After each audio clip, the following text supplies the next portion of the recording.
All right, welcome. Good evening, everyone. Welcome on this rainy night to our third program in our Scientists in Synagogues series. This one's called, Is There Life After Death? A Jewish Perspective, with Adam Jacobs. Hello. So, the study of near-death experiences, or NDEs, sits at the intersection of science, consciousness, and spirituality. Since the psychiatrist Raymond Moody first popularized the term in 1975, these experiences have challenged our fundamental understanding of consciousness, including what happens after we die. So on one side, we have people like Francis Crick, who believed he was a pure physicalist, he was a materialist, and he believed that consciousness is purely what he called nothing but a pack of neurons. To others, all the documented cases represented something else called idealism, or that everything stemmed and flowed from consciousness. So to me, this tension between materialism and idealism is what makes the phenomenon of NDE so interesting. And that's really what I'd like Adam to delve into. So tonight, we're lucky to have with us Rabbi Jacobs, who's been on a 25-year quest to understand reality, and this makes him uniquely suited to talk to us about this today. Adam received his rabbinic ordination in Jerusalem, and he brings much-needed interdisciplinary perspective to this discussion. He holds degrees in music from Brandeis and a jazz performance from the New England Conservatory, and his thought-provoking writings have appeared in the Huffington Post, the Times of Israel. He regularly engages with these philosophical and scientific questions through his podcast, The Secret Chord, and his YouTube show, Feed Your Head, which explores the intersection of science and religion. So Adam is currently also producing a documentary on near-death experiences, which I think is particularly relevant and really brings his expertise here tonight. So join me in a warm welcome for Adam Jacobs.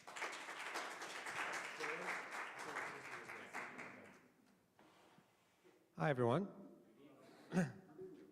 Thank you for being here, and I want to thank David especially for having me, and the rabbis and the leadership of the synagogue for the very warm welcome. I feel like I know everyone already, and it must be a very nice place to be here on a regular basis, so thank you. So I told the story actually earlier of how I got interested in this, but I left out a certain piece of it, which was, and David knows this, but about 7 years ago, my father passed away. And even though I have been very steeped in all kinds of religious, mystical exploration, consciousness exploration for a long time, as anybody who has lost a parent knows, that doesn't matter. At a certain point, you're slammed by what has taken place, and it goes from a very theoretical place where you're like, of course, your consciousness survives death. But then when you're really confronted with it, it's tough. And so I found myself becoming very interested in this topic, sort of as a way of assuaging my own feelings, and I found this website called the Near-Death Experience Research Foundation, which is run by someone named Dr. Jeffrey Long, who I eventually got to know, and I'll talk about him in a second. And I started reading case after case after case of these descriptions of people who have gone through the craziest things, car accidents, dying on operating tables, all kinds of ways that they would, briefly depart this world and then come back, And the descriptions are sometimes, and he's studied 5,300 of them to date, so compelling, so profound, and for me, and I'll get to this at the end, so incongruous, so in congruence with Jewish teaching, especially Jewish mystical teaching, that I was just unbelievably drawn to it. So, are we gonna do questions at the end, or can people can interrupt if they want, or not really? Okay, we'll see. If you have a burning question, just. Okay, so as far as I know, the first official recording of an NDE was in Plato's time. He writes about this at the end of the Republic, if anyone read that in college. There was a soldier named Er who died, and they were about to burn him on a pyre, and Er suddenly woke up, right? And of course, everyone's freaking out, and he started explaining to them like this crazy experience that he had, and which sounded very much like a near-death experience. You can read about it in the Republic. That is often considered to be one of the first examples. Moving forward in history, about 1,400 years, you know the painter Hieronymus Bosch. So he's got a painting that seems to depict a being moving through a tunnel. It's a horizontal tunnel, which I found out later. NDEs are almost always horizontal tunnels and not vertical ones, for whatever reason. But the painting, and you can go look it up on Google, but it looks very much like the beginning of a near-death experience. I don't think that Bosch ever explained why he had painted this or what it meant to him or anything like that, and I tried to find out. But it does certainly look like what one might think of this kind of experience. Okay. So much later in history, and David referenced Dr. Raymond Moody, we're talking 1975. That was the beginning of the modern era of NDE research. He was really the first to market, and his book is still relevant and still fascinating. And he brought to public consciousness some of these fundamental ideas about what happens to people in these unusual states of consciousness. They're called near-death experiences, but there's something in between living and dead, right? The people are clinically dead, meaning that their heart is stopped, and their brain waves have stopped critically. And as far as anybody knows, you cannot have thought or consciousness when your brain is not functioning. And in some cases, this is up to 2, 3, 4 hours, so it's not like they were out for 2 seconds and came right back, right? So Dr. Moody and others started wondering, like, what is this? Like, how is this happening? What does it mean? And the whole while, resuscitation science was getting better and better. So I discovered later, do you know what the first attempts to resuscitate somebody, do you know where they were or how they did it? In Holland, apparently. Someone discovered that with drowning victims, they would take a bellows, one of those, things that you puff the fires with, and they would stick it in the person's mouth and start pumping like this, and sometimes the person would wake up, right? So they had, and this is a long time ago, right? So there was this notion that you could revive somebody who's passed away, but of course it was very difficult to do, and success was few and far between.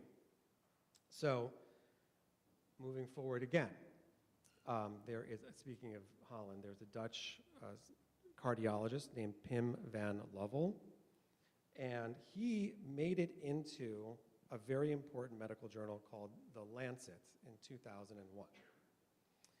One of the world's top medical journals, and he did a whole big study and exploration of this phenomena.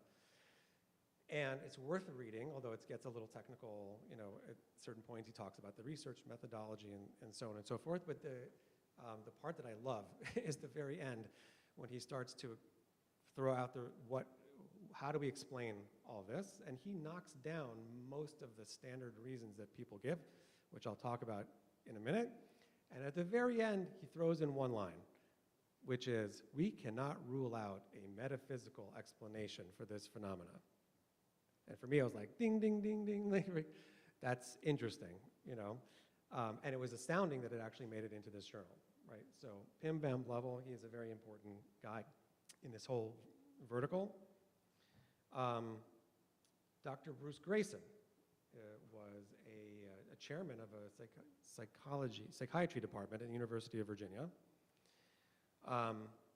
And he was doing rounds when he was a new young doctor in hospitals. And there was a patient that was in a coma.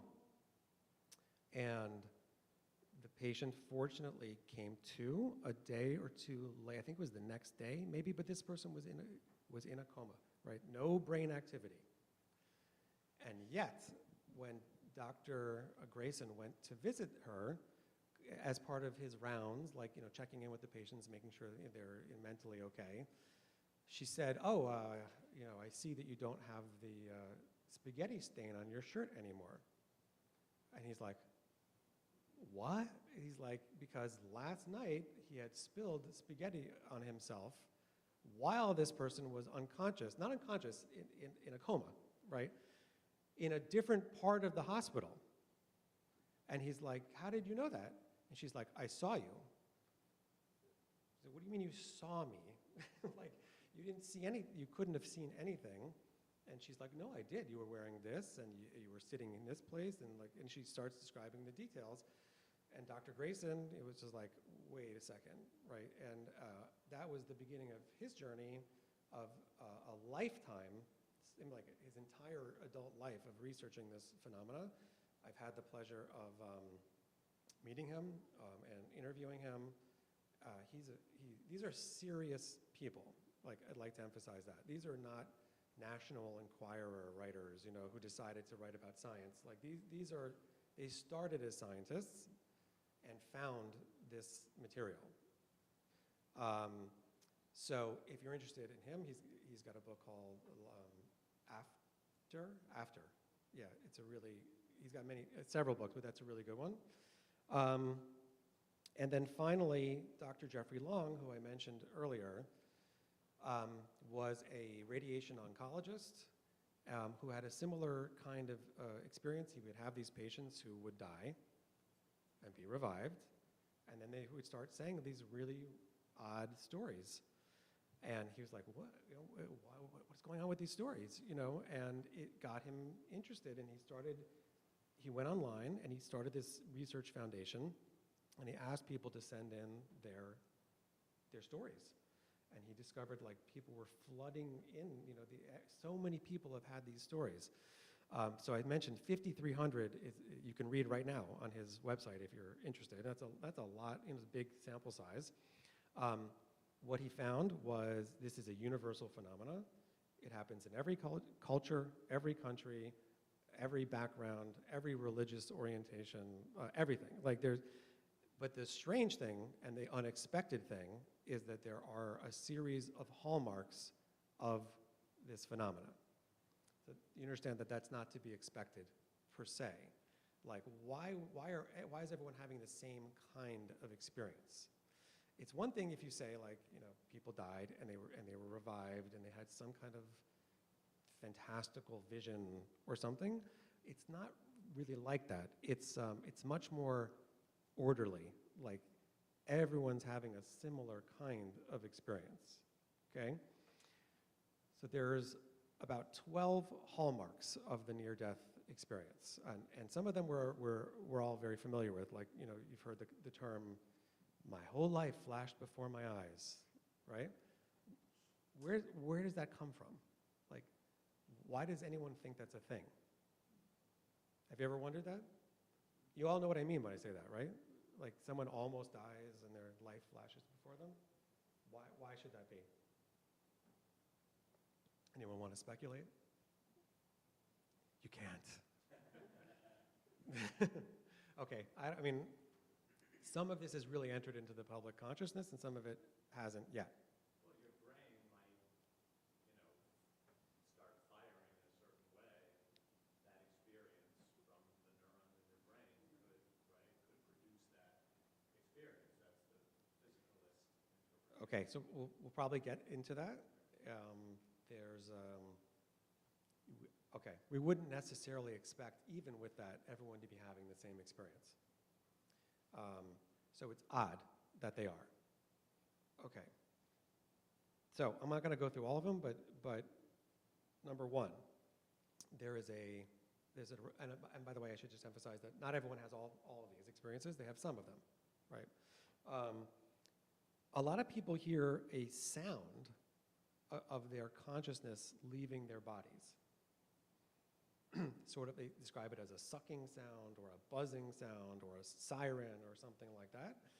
But, and some people even feel like that their self, that like their core self is being pulled out of their physical self, and there's like a loud sound that accompanies that for some reason, okay? That's number one. Two, very famous, passing through the tunnel, right? Some people experience it as a gate, some people experience it as, you know, a doorway, but most people are talking about it as a tunnel. There's a lot of descriptions of like incredible speed, like through the tunnel, like that they have a sense that they're going like light speed, like and sailing into like this different realm. There's simply the famous out-of-body experience, right? You've heard this idea of the consciousness floating above the body and being able to report what's going on in the operating room or in the crash site or wherever it is. And people are often struck by the remarkable detail that people provide. There's a researcher on this topic named Sam Parnia. Also, I recommend his books if you're interested. He's with the University of Stony Brook, another very serious thinker. And he's been trying to do research by which they put unusual looking pictures at the top of the room in a way that people from the ground can't see them, but if your consciousness was at the top of the room, you might be able to see them.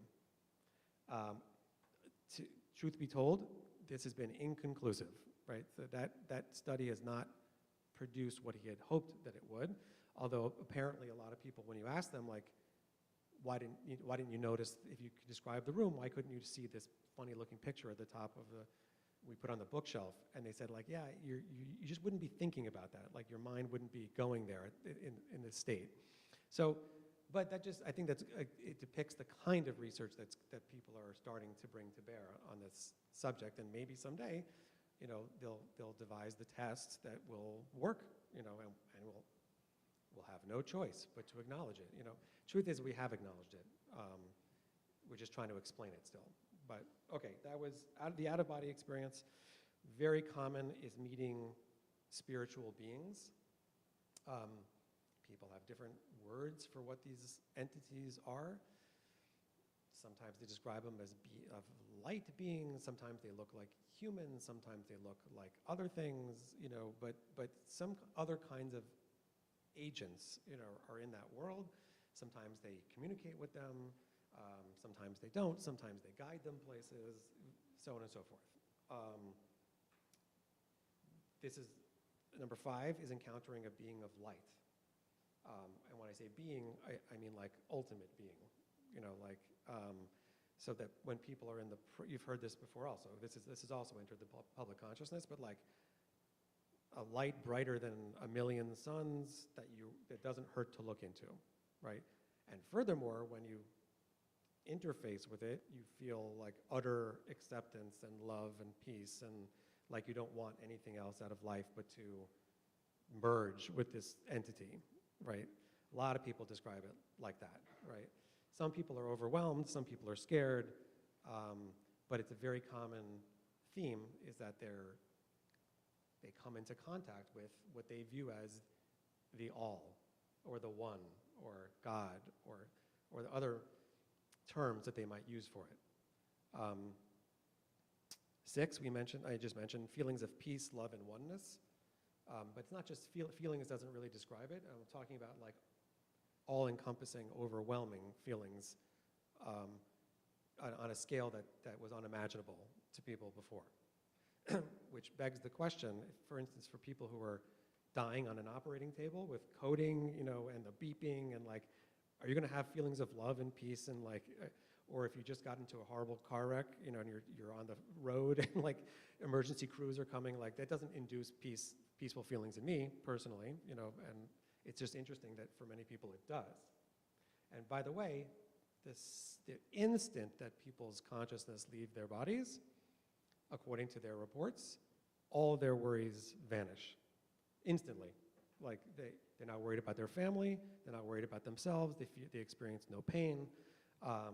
They're happy to be there, they're happy to be having this experience, and famously also, a lot of people don't want to return once they've been exposed to it. It seems like a punishment to come back to Earth. A feeling, number 7 is a feeling of timelessness. It doesn't appear to be time as we know it in whatever state that they go into. Time is irrelevant. It does not seem to pass in the same way that it does here, although things are happening sequentially, obviously. Okay. Telepathic communication.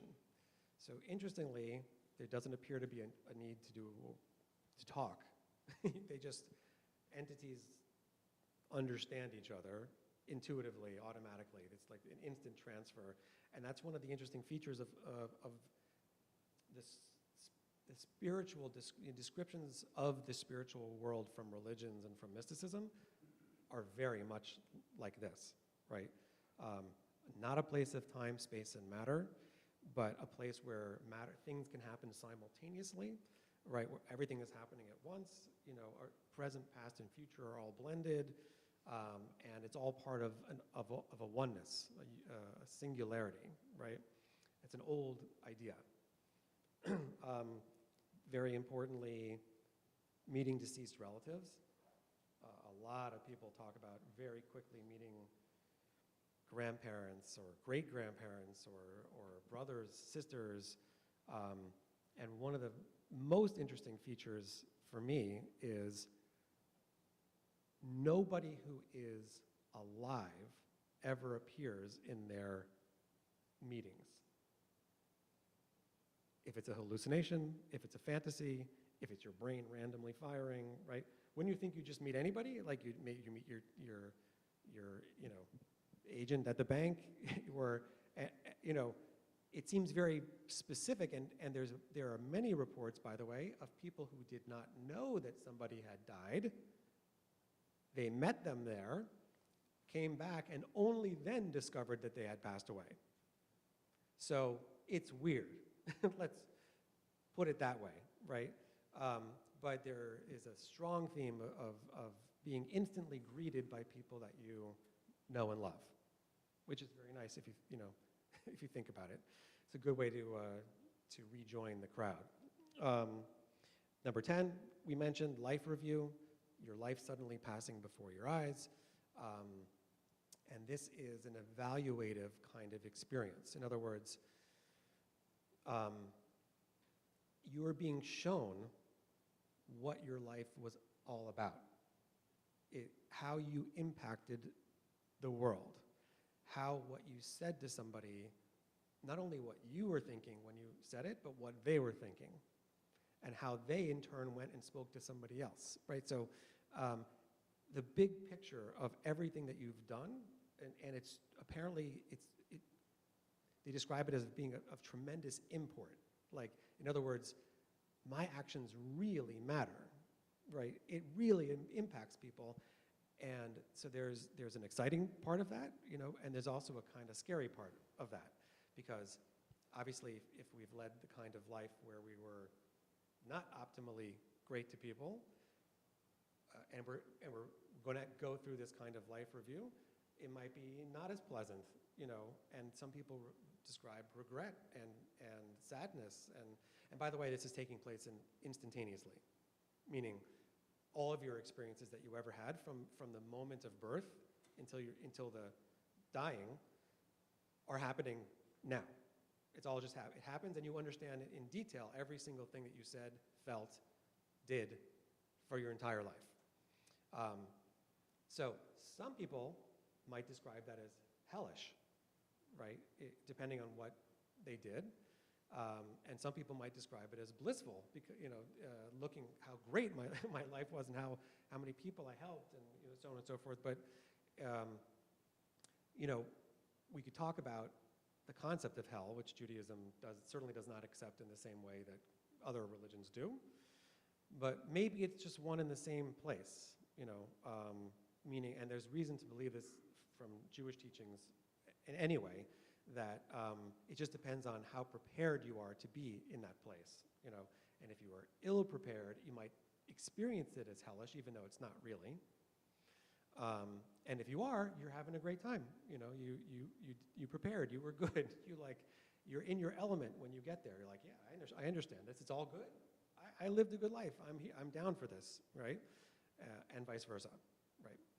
And lastly, there's a common report of reaching a boundary, like a place that you can't go past, right?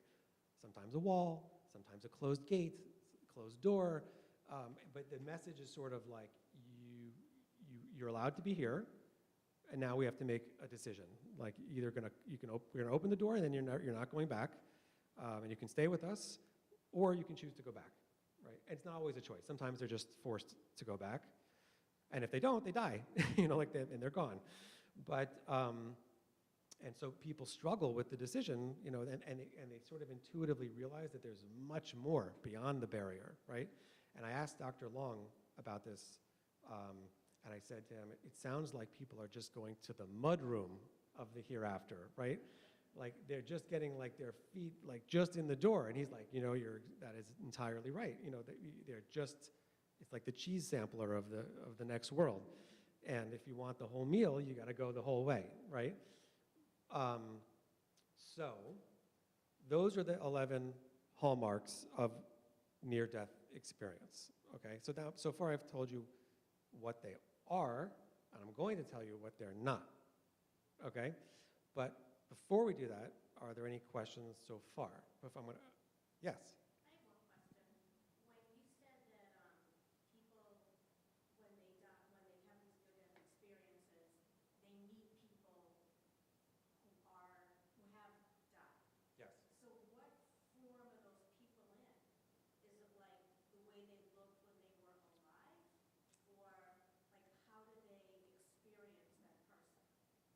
Yeah, I've struggled with this one also, because we have a preference that they should look a certain way, right? Sometimes they seem to have a physical form. They tend to have a younger physical form than whenever they left us, unless they were young, when they passed, which is also possible. So they're described as looking in peak health. Like however they looked when they were at their best, they look like that. That's one thing. Another thing is they may not look like anything. You just may feel them and know intimately that that's them. The real them, right? The body wasn't really them.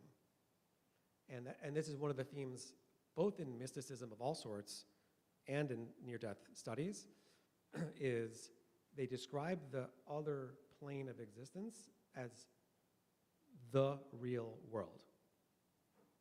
That's truth. That's where I came from. That's my home. This is a pale joke of an experience in comparison, right? I don't know, it's like eating, it can't even compare. I was gonna say like eating oranges versus eating candy oranges, it's just not the same, but that's not a good comparison because it's infinitely more than that. So, and sometimes they're described as circular. There's a lot of circularity, orbs of light and that kind of thing. It's a good question, I think, as to why all these differences. And it seems to be partly what people are prepared to handle, what their brains, not brains, because there's no brain, right? It's what your mind can conceive of. And so your experience might be colored by who you are, and what your expectations are, and so on and so forth. But, so nothing cut and dried in terms of how people will look. You've avoided using a four-letter word I hope so. Soul. Yeah, So you will.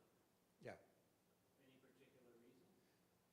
I'm going to tie it into Jewish thought at the end, but I think that consciousness as it's used today in the scientific world and soul are synonymous. I think a soul is a consciousness. And in Jewish thought, we are a soul that inhabits a body. The body has a very important role, but obviously it's changing. Like, your 6-month-old body and your 60-year-old body are utterly different, right?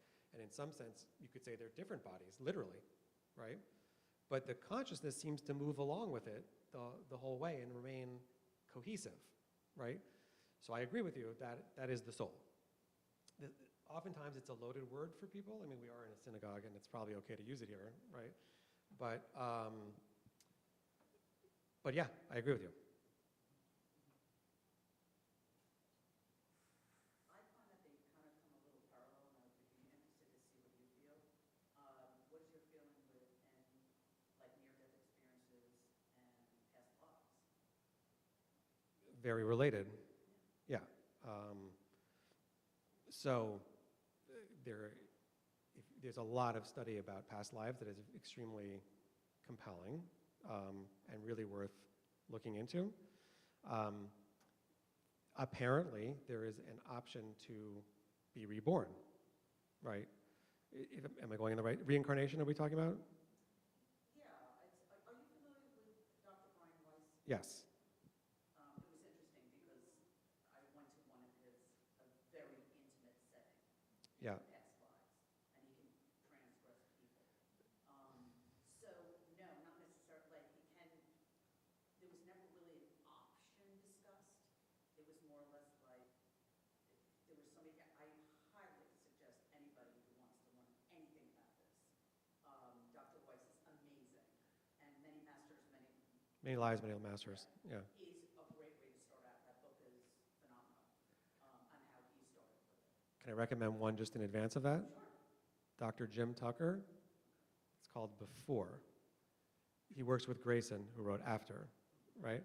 So these guys they're both at the Division of Perceptual Studies at the University of Virginia, one of the very few federally funded research programs that deals with what's known as psi phenomena or paranormal research. And in my opinion, he's the gold standard of this topic. So yes, the two things go hand in hand, and I would say it seems credible that not only does consciousness survive death, but it is sometimes afforded the opportunity to return. Not guaranteed, but this would be a great lecture for another time, is on that topic, but there's very fascinating and very compelling reason to believe that that's a thing. How about differences between people and how they almost die? They're a criminal and they're in a gunshot, or they've hurt themselves, but there's differences than someone not sort of doing it to themselves or having in a violent situation versus being in an OR car accident. There's not that much difference. I mean, everyone could have, there's all kinds of flavors of these experiences. These 11, 12 hallmarks are very consistent, but I've spoken to people who have killed themselves, OD'd. I've spoken to people who were prostitutes and drug addicts in the worst circumstances who had these experiences, and I've heard from their mouths, like, well, nope, the second that they die, we're great. Like, all that's left in the past, and although the life review, may not have happened yet, and it doesn't seem to matter. It doesn't seem to I don't know why, but the phenomena as it's reported, anybody seems to be able to transition into it. Okay, so let's take a little break, and I want to show you some short videos of people who I personally think have had remarkable NDE experiences. One of them you'll see I'm interviewing Dr. Jeffrey Long, I mentioned him already. The second one is Stephanie Arnold, who I also happen to know. She wrote a book called 37 Seconds, in which she was dead for 37 seconds total, but had the craziest experience during that period of time. And the last one is Eben Alexander, who became quite famous. He was on Oprah. He was a Harvard neurosurgeon who also died, essentially, and came back and also had a crazy experience, which he profiled in a book called Proof of Heaven. Okay, there's a lot of good reading on all this, as you probably see. Okay, so are we ready to do that?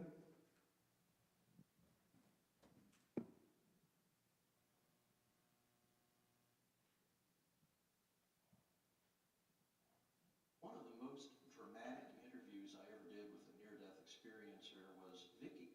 Vicky was born totally blind.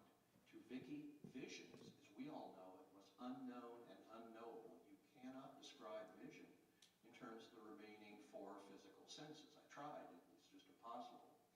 Vicky was a professional singer, and she was singing at a bar one night, and unfortunately an inebriated patron was driving her home, and they had a very bad car accident. For the very first time in her life that Vicky saw things, had vision, she was having that out-of-body experience. Her consciousness was above, looking down at a body on a gurney in the emergency room. And she didn't even know who it was down there, because again, this was her first time that she was seeing things. It was only after Vicky correlated a ring that her father had given her that she only knew by touch up until that time, and sort of felt her long hair. She put two and two together and realized that was her down there, and here was her consciousness up here. Vicky went on to have a very detailed near-death experience, went through a tunnel, had a life review, met deceased loved ones, and had vision, interestingly, like many near-death experiencers describe, what we call 360-degree vision. In other words, Vicky was simultaneously aware of and processing visual awareness during her near-death experience, in front of her, behind her, right, left, up, down, technically spherical vision. When I told Vicky that all the rest of us in the world have pie-shaped vision because of the location of her eyes and her skull, Vicky laughed at me. She couldn't believe it, because her only life experience was vision 360 degrees like that, like many other near-death experiencers describe. Okay, that's one.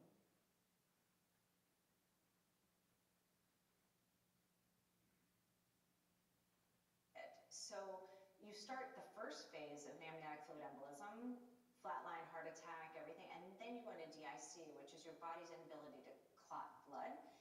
Your body normally has 20 units of blood. I was given 60 units of blood product. She was gone. She was gone. All the things happened. She had to have an hysterectomy. Everything she said would happen happened. The head of OB anesthesia at Northwestern Medical Hospital. I mean, this is one of the best hospitals in the country. Okay, the head of it.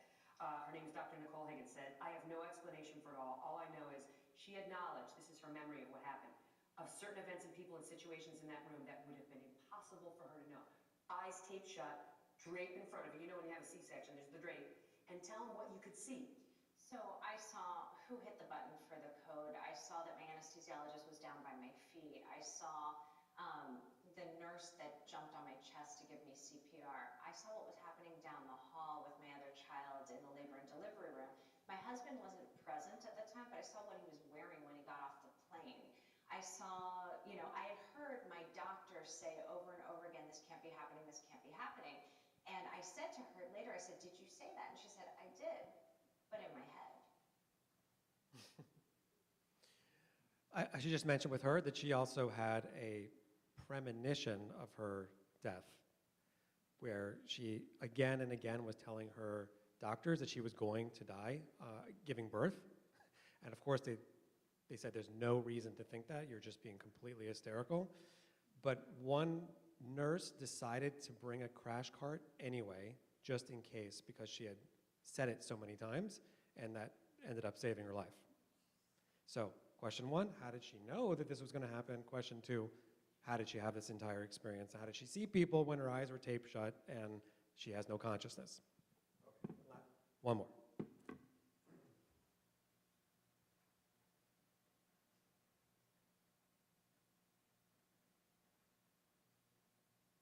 Now, as the week went on and I did not respond to antibiotics, that was their big concern. Now, it turns out by day 7, things were starting to turn around finally.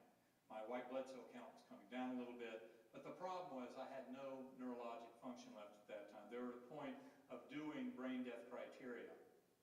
That was the next step. And it had only gotten worse during the week, so in fact they held a conference that Sunday morning, day 7 of coma. They had a conference with my family where they said, well, you know, we started this week with a 10% chance of survival. Now we're down to a 2% chance of survival. And if he's in that lucky 2%, best case scenario, that he'll spend a month or 2 in this hospital, then be transferred to a nursing home in a persistent vegetative state and die in coma a few months later. So the recommendation was, why don't we stop the antibiotics? And that was indeed what they did. Now, it turns out it was a few hours after that I started coming back to this world. And my doctors were right. I was extremely ill from this and should not have survived at all. And should not have had any experience at all, much less any memories of experience. And that's one of the reasons why my story has captivated the scientific and medical worlds by storm. Is because I had an unbelievably robust, hyper-real experience that I'm going to describe to you in some detail. Okay, I think that's good enough for now. He does go into his entire story. In case you want to watch it, it's all on YouTube. It's like an hour and something long. But, you know, he happens to be a very credible person, Harvard, you know, neurosurgeon. And his story is one of those where he saw and communicated with a person while he was in this altered state who he did not know, but remembered what she looked like, right? As she was his guide while he was having this experience. Much later, he discovered that he had had a sister who had died before, and his parents never mentioned it to him. So he didn't know, and when he finally discovered it and they showed him a picture of the person, he's like, that's her. That was the person I met, right? So, you know, Stephanie Arnold's case also, she got information from people, like, and she says it in the video here also, you can, if you want to watch the whole thing. But there was a young girl in her experience, her NDE, and she said something like, do you remember when you used to twirl my hair? And Stephanie was like, I don't know what you're talking about, right? And much later, and Stephanie had to go through therapy to recall everything that happened because she was so traumatized by her whole experience. And you actually can see videos of the therapy that she does, which is wild. Anyway, it turns out that her best friend's younger sister who had passed away, she used to twirl her hair, right? And it was like a special thing between them. Like, so how does that happen? Okay, so these are 3 cases, right? If you look at all 5,300 of Dr. Long's cases, you might start to become convinced like that there's something's going on, right? Something's going on.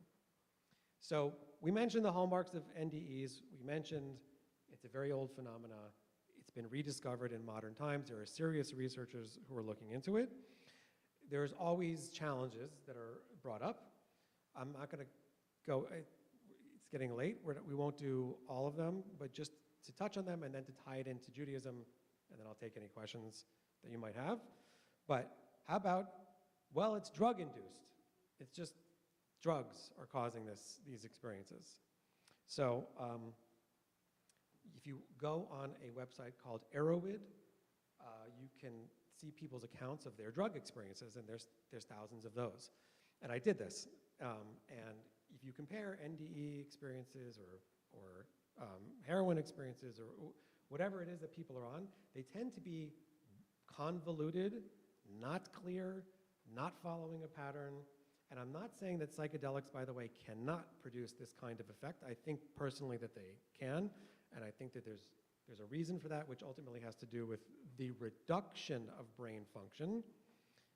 When you get your brain out of the way is when you start to have spiritual experiences, whether it's through meditation, through psychedelic drugs, through an out-of-body experience, whatever it is. When your brain is not working is when you start to perceive more, paradoxically. So there's a whole concept as the brain as a filter, that the brain is actually filtering our experience of reality as opposed to producing it. Okay, 2, false memories. Maybe you just have false memory. You know how you sort of, you were told that something happened when you were a kid and you came to sort of remember it, but then you find out later you never actually had that experience, but you remember it so much, that's called a false memory. So by and large, false memories in adults happen over a very short period of time. It's like filling a gap in a short period of time. Whole full-blown experiences like this are very not common in terms of the phenomena of false memory. I could quote you from Pim van Lovel, who I mentioned at the beginning. His article goes at length to disprove false memories. Hallucinations is another one. Same kind of answer. A researcher named Mel Morse interviewed 37 children that had been treated with all kinds of mind-altering medication, Valium and Thorazine and all kinds of things. And he said that none of the children experienced an NDE or anything close to an NDE, right? So actual studies that have been done with hallucinations do not seem to produce this particular kind of phenomena. And finally, this is the popular one, hypoxia, right? Which is losing oxygen, the brain losing oxygen. Maybe that causes all this to happen. Okay, maybe. We still have all these questions though, right? Which is, why is it so consistent, right, in the hallmarks of the process? How do people gain access to information that they couldn't possibly have had because of hypoxia? And how do they meet people that are deceased that they don't know that they're deceased? That doesn't explain anything, right? So furthermore, there are people who are dead for so long, and by the way, the people who remain living when they're dead for 2 or more hours tend to be in the water and frozen, basically. When the body is preserved in the perfect temperature, they can revive them much longer. So there are cases people surviving between 2 and 6 hours dead, not surviving, it's the wrong word. They're dead for 2 to 6 hours. They revive them. Hypoxia is not going to explain anything after 2 hours. Like you have no oxygen in your brain. There is no brain waves. You have no thoughts. You cannot remember anything or see anything when you have no brain activity. So this goes, you can go on and on and on with asking the questions, and I think the questions should be asked. I think that every question should be on the table. Either this is a real phenomena or it's not. I have my own view, which probably is clear by now, but to summarize the questions on it, this is Pim van Lovel one more time. He says, the NDE is an authentic experience which cannot be attributed to imagination, psychosis, or oxygen deprivation.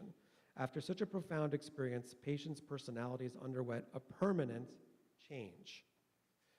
Most of these people, like the woman I mentioned, prostitute, heroin addict, is the happiest, nicest, most upbeat person I ever met. And she says it happened like that. Like her life shifted as soon as she recovered from this experience. Why? Because she was dipped into the ultimate love, and unity. She came to believe that everyone was part of one thing, everyone is beautiful, everyone is important, and she's living a great life. Hopefully a video coming out of hers. By the way, the platform I show these things on is called Feed Your Head. If anyone is interested, it's on YouTube. And we're doing more with near-death experience in the near future. So, okay, finally, I'm not going to say all of them again, but I went through 9 ways in which Jewish mysticism is parallel to the near-death experience. I'll just say 3 of them. Okay. The soul is aware of the deceased body. So 2,000 years ago in the Talmud, it said the following: for 3 days the soul hovers above the body and observes. There's that hovering, right? Soul, consciousness, soul hovering above the body and observes, right? Interestingly, and you may not know this, but the entire Jewish morning ritual, the 3 days, the Shiva, the 30 days, parallels the mystical understanding of what the soul is undergoing during this process.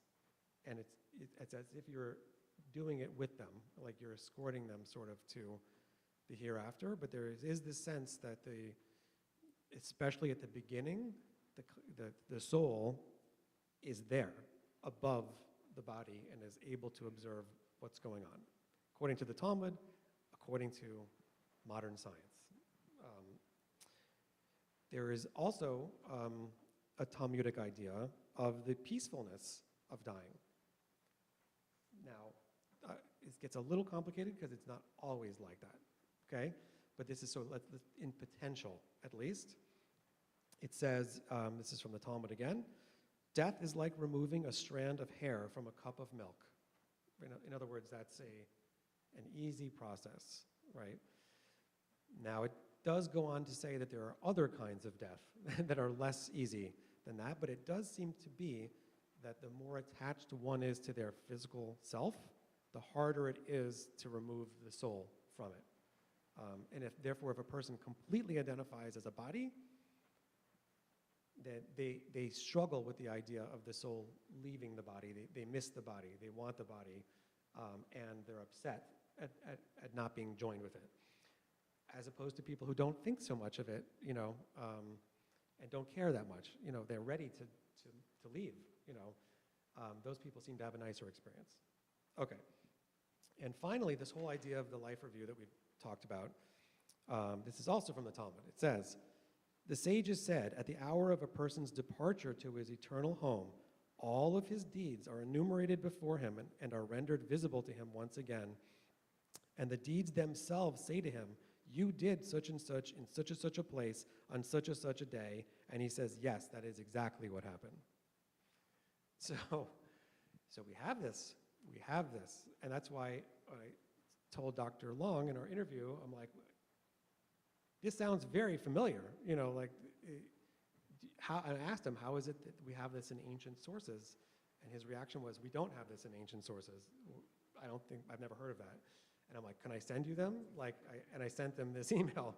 And I'm like, look, we did know about this, and I think other cultures did also. So therefore, from my perspective, the near-death experience is quite real. It is the beginning of the consciousness leaving the body and going to its original home, and therefore is a very ultimately happy transition, right? Even though, yes, we're not looking to have it now. We mourn when it does happen to people that we care about, but the mourning is more about our missing them than thinking they're gone forever, right? And therefore, I'm subjectively interested in trying to show this last point, that there is a confluence between ancient mysticism and their understanding of this process and what scientists have brought to bear in the last 40 plus years, because I think that they're describing one and the same thing. And that is my thoughts on NDEs. Happy to take any questions if there are any. Thank you. So, Adam, I feel like sometimes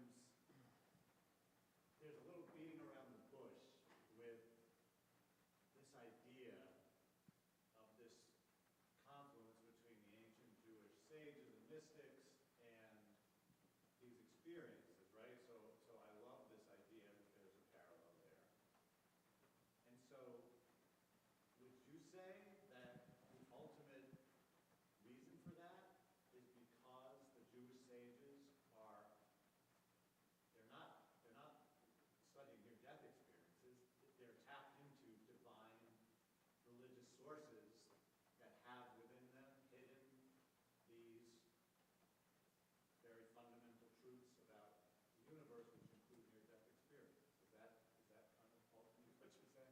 Yes. Is there any research or information that you have about kind of the connection between the soul or the person's head's on about us here? Is the soul aware of what's going on here? Yeah, just how would it communicate with us or aware of what we're doing? So from what I understand, sometimes. Like I mentioned a while back, it's interesting that, and I've read a lot of these books at this point, like really a lot. Like I'm very, very fascinated by it. Sometimes the people say, I've heard people asked, there was a woman who, she drowned in a canoeing accident by which she was pinned under a waterfall and couldn't move and drowned. And by the way, she described it as being not scary at all, that she was fine. And when she passed on and started experiencing these NDE type of experiences, later she was asked, were you worried about your children? She had young children, and she said no. And why? Because she said she knew that they would be fine. And it seems to be that the memory is for sure there, the love is permanent, that experience of connection is permanent. Your souls will be reunited, but it seems to be that the plane that they're in is so fascinating, so all-encompassing, that they lose interest in this world. Like they're just not interested in it. I've heard it described that way. It's not interesting. However, there does seem to be times when like the veil is thinner between the two dimensions, and there's a whole other discussion. But during sleep, which is also an altered state of consciousness, which nobody can explain why we do, nobody has any idea why we have to sleep in an altered state of consciousness. Why not just lie down and rest, right? And by the way, there are creatures who do this, who don't have to sleep. So why do we, and why for so long?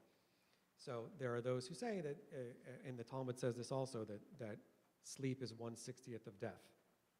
And it says that dreaming is 1/60th of prophecy.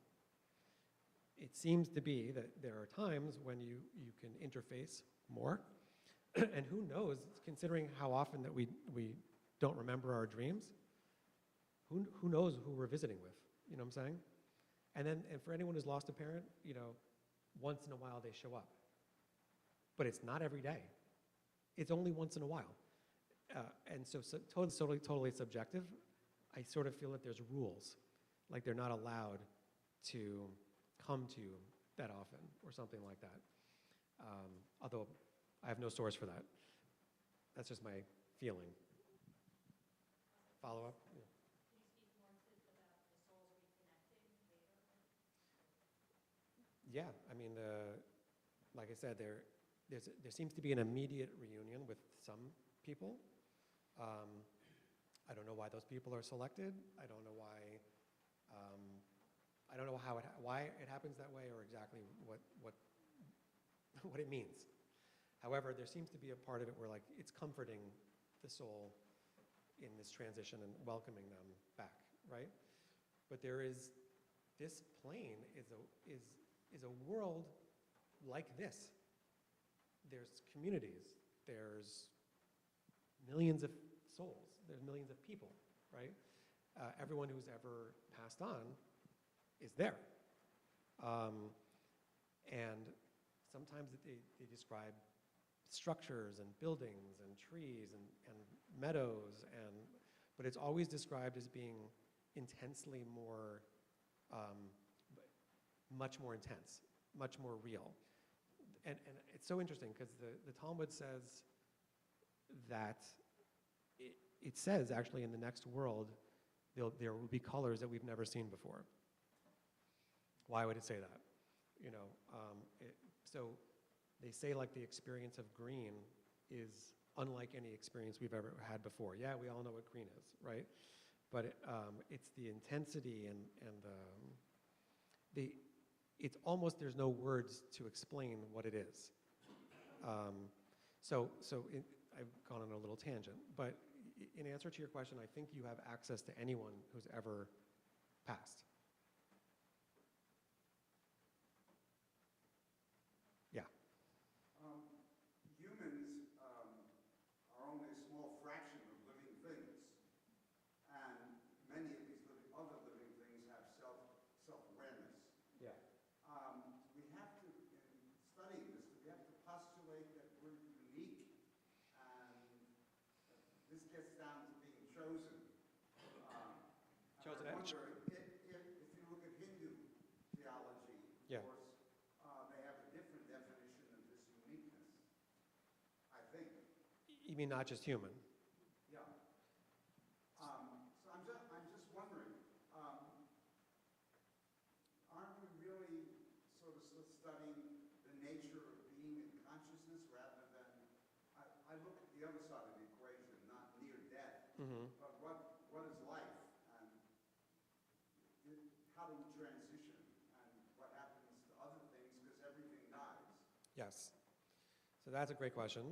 And there's a whole new world of philosophy called panpsychism, which is, and interestingly, it's being led by secular people right now, so people who are not interested in mysticism, who nonetheless believe that every living thing has consciousness, okay? Truth be told, the Kabbalistic approach is exactly the same. Not only that, it says that inanimate things have consciousness too. So how could that be? How does a rock have consciousness? You know, the answer ultimately is because the whole entity has consciousness. It's all part of one. And therefore, if you have ultimate consciousness, which is manifest in everything that exists in the universe, and perhaps beyond, yes, of course it has consciousness, because it is consciousness. It's made of consciousness. Consciousness is all there is. And if you're interested, I can point you in the right direction. There are great thinkers nowadays, again, not religious people at all, you know, who are saying that everything points to a universal one consciousness, that everything is an outgrowth of. So this is known as a position that consciousness is fundamental. In other words, material reality is not the actual reality, ultimately, but consciousness is. And that opens up a whole can of worms. So Jews do believe that animals have souls, by the way, just a lower level soul. But if you want to expand it into everything else, we can do that too, both from a religious and from a scientific perspective. Does that answer it? Well, yeah, I mean, there is no answer, but it ultimately has to do with our concept of time. We think of things as being lengthy.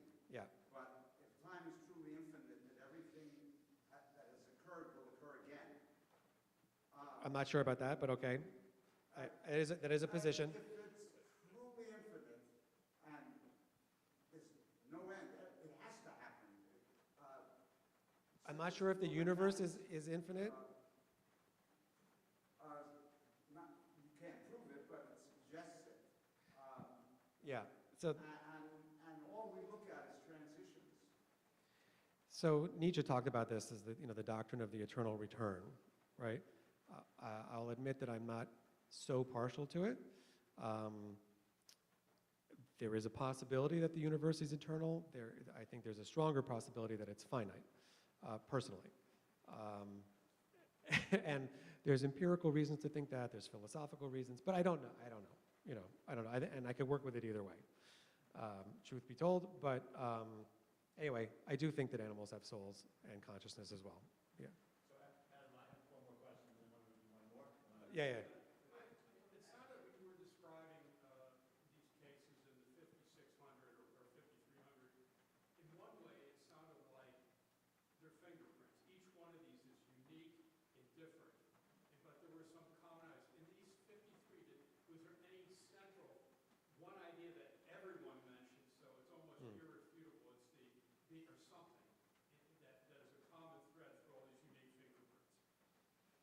That's a good question, which I've never considered. But the consciousness detaching from the body is the central feature, right? Everyone says, it all starts with that. Not everyone has a life review. Not everyone meets spiritual beings. Like there's a whole hodgepodge of combinations. Everyone is detached from their body. That's how we start the near-death experience, right? So there's that, and then everyone comes back who survives, right? So there's 1.5, you know? But I would say that your average person has 4 or 5 of them each. I've never heard of somebody having all of them. I don't know why the experiences are different, but I do think it's fascinating to think about it, you know, and wonder at it, and I think it deserves a lot more research. And I'll just leave you with that wouldn't life be a heck of a lot more enjoyable if we bought into this? And it's not a plug like to have blind faith, like in just, well, you should just believe this because it's healthier and it changes people's lives. I'm saying go research it for yourselves. There's so many avenues to do that.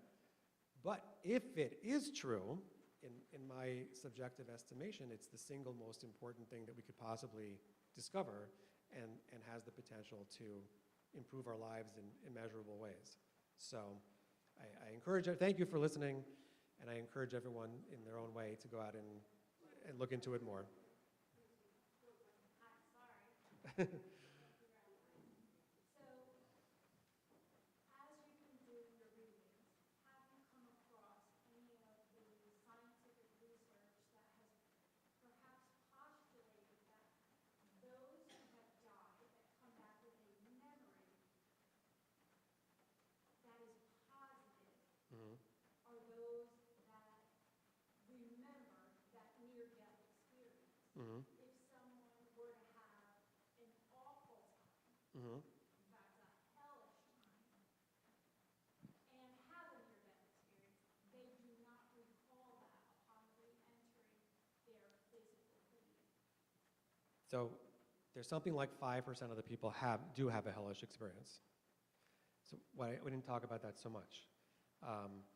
So it's different than, like, for instance, the Catholic doctrine of eternal damnation, you know, where you are going to be stuck in this hellish place forever. It's clear to the people who are experiencing it that it is a temporary thing. There's a possibility of getting out if you want to. In other words, you're not forced to be there. For some people, it actually seems to be more comfortable for whatever reason. They want to be around people like them. But they don't necessarily like it. So there are, I would just say the vast majority of the people do have a blissful, ultra blissful experience, but there are some, like 5%, who don't. So there's a whole discussion of why memory encodes, you know, and doesn't when people are coming to, there's a bunch of research that's being done on that, like why some people remember, some people don't, some people remember later, it's a fascinating aspect of this, but it doesn't seem to be only because it was a good experience. It's up to David. No, I'm just respectful of your time, and there are refreshments outside, and I don't know if you. Yeah, I can stick around for a little bit, yeah. Just touch upon what some of these people did after their experiences with their lives, and how they changed them to become philanthropists or in touch with religion, Yeah. community. There's actually, if you go to the Near-Death Experience Research Foundation website, NDERF, which is Dr. Long's website, he has studies on how this has impacted people over the short term and over the long term. So I don't know the percentages, but the great majority of people have a permanently life-altering experience, almost always for the better. Nothing's 100%, right? And yes, many of them do become more religiously observant, whatever flavor of that they have, some people don't. Very few people remain atheists, interestingly, and although atheists do have this experience. So yes, it appears to be one of the most life-altering experiences that a person can have.